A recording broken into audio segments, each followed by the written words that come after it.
On the far western coast of the continent, high atop a rocky promontory overlooking the Sunset Sea, sits Casterly Rock, ancestral seat of House Lannister.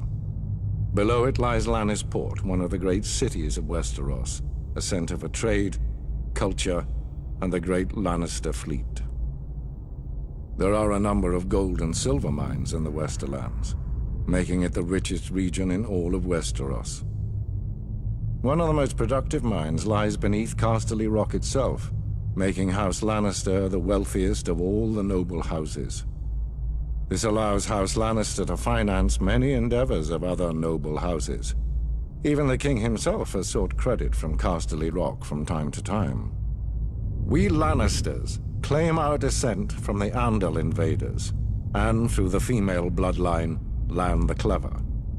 According to the legend, Lann, using only his wits, won Casterly Rock from the noble House of Casterly during the Age of Heroes. The Lannisters reigned as kings of the Rock for thousands of years, and worked to make it the envy of the rest of the Seven Kingdoms. Our time as kings ended, however, when Aegon Targaryen, otherwise known as Aegon the Conqueror, arrived in Westeros with his army. The last king of the Rock, King Loren Lannister, joined forces with King Mern Gardener, the king of the Reach. Together, with 60,000 men, they met the Targaryen host in open battle. History tells us that Aegon unleashed all 3 of his dragons, slaughtering 4,000 men at what came to be known as the Field of Fire. King Mern himself was burned alive that day, and House Gardener turned to ash with him. Seeing both the threat and opportunity the Targaryens represented, Loren wisely surrendered and aided Aegon in his further conquest of Westeros.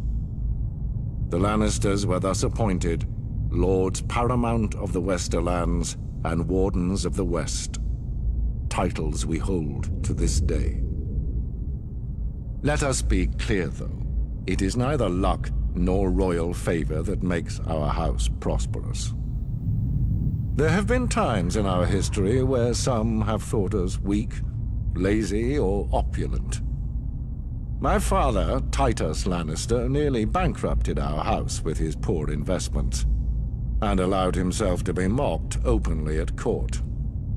When our vassal, the Rains of Castamere, dared to rise up against the Lannisters, they learned how dangerous it can be to taunt a lion.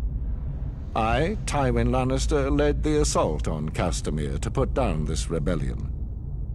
I made an example of them, to anyone who doubts our might. They even made a quaint song about the fates of the Rains of Castamere. Sadly, there are no Rains left to hear it. Today, the Golden Lion of Lannister is rightly admired and feared throughout the Seven Kingdoms. Our words are, "Hear me roar."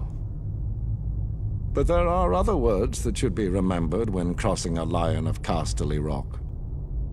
A Lannister always pays his debts.